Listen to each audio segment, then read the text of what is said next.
بسم اللہ الرحمن الرحیم۔ السلام علیکم۔ نبی پاک صلی اللہ علیہ وسلم اور ایک اونٹ کا واقعہ۔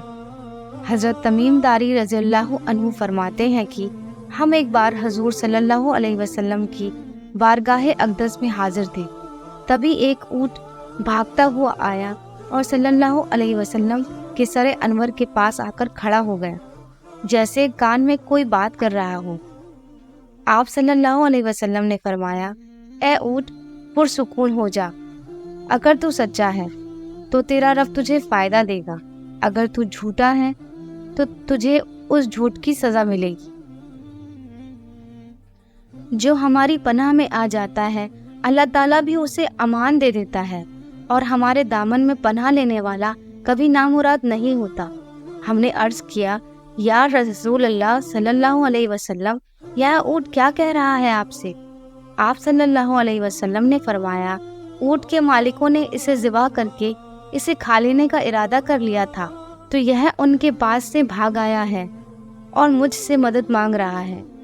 ہم سب ابھی گفتگو میں مشغول ہی تھے کہ اونٹ کے مالک بھاگتے ہوئے آئے، اور اونٹ نے ان کو آتے ہوئے دیکھا تو دوبارہ حضور صلی اللہ علیہ وسلم کے سر مبارک کے پاس کھڑا ہو گیا اور آپ صلی اللہ علیہ وسلم کے پیچھے چھپنے لگا۔ اونٹ کے مالکوں نے عرض کیا، یا رسول اللہ صلی اللہ علیہ وسلم، یہ ہمارا اونٹ ہے اور یہ 3 دن سے ہمارے پاس سے بھاگا ہوا ہے، اور آج یہ ہمیں آپ کی خدمت میں ملا ہے۔ اس پر آپ صلی اللہ علیہ وسلم نے فرمایا، یہ میرے سامنے شکایت کر رہا ہے کہ یہ تمہارے پاس کئی سال تک پلا بڑھا۔ جب موسم میں گرمی آتی تھی تو تم گھاس اور چارے والے علاقے میں اس پر سوار ہو کر جاتے، اور جب موسم میں سردی آتی تھی تو تم اسی پر بیٹھ کر گرم علاقوں کی طرف جاتے۔ اب جبکہ یہ اس خستہ حال عمر میں پہنچ گیا ہے تو تم اسے ذبح کر کے اس کا گوشت کھا لینے کا ارادہ کر رہے ہو۔ انہوں نے عرض کیا، خدا کی قسم یا رسول اللہ صلی اللہ علیہ وسلم، یہ بات بالکل اسی طرح ہے جس طرح آپ نے فرمایا۔ اس پر حضور صلی اللہ علیہ وسلم نے فرمایا، ایک اچھے خدمت گزار کو اس کے مالکوں کی طرف سے کیا یہی جزا ہوتی ہے؟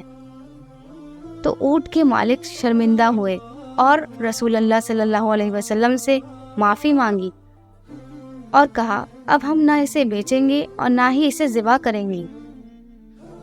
پر پھر بھی اس کے بعد صلی اللہ علیہ وسلم نے اس اونٹ کو کچھ درہم میں خرید لیا اور فرمایا، اے اونٹ، جا، اللہ تعالیٰ کی رضا کے خاطر تو آزاد ہے۔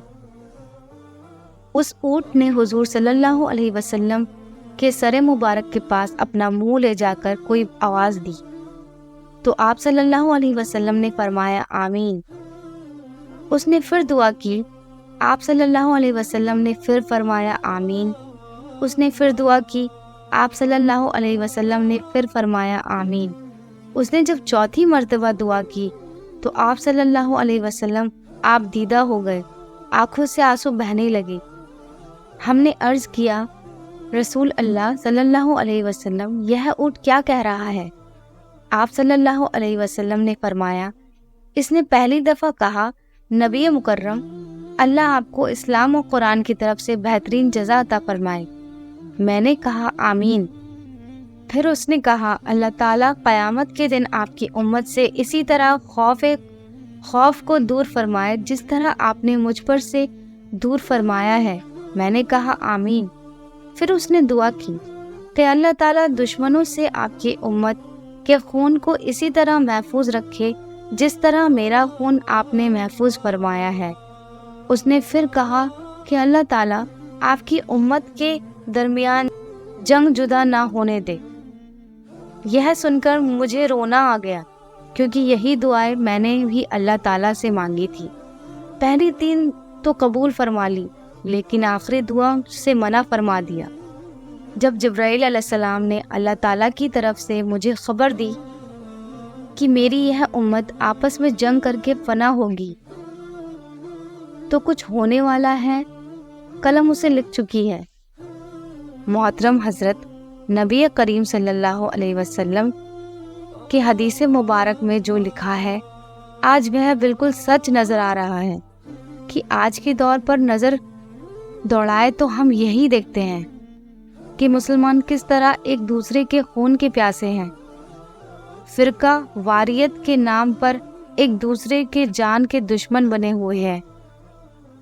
جتنا نقصان مسلمان نے مسلمان کا کیا ہے، اتنا شاید کافروں نے مسلمان کا نہیں کیا۔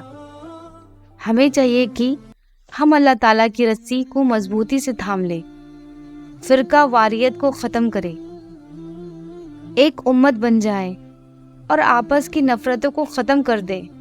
مسلمان مسلمان کا بھائی ہے، آپس میں پیار اور محبت سے رہیں۔ اللہ تعالیٰ ہم سب کو سمجھنے اور نیک بننے کی توفیق عطا فرمائے، آمین۔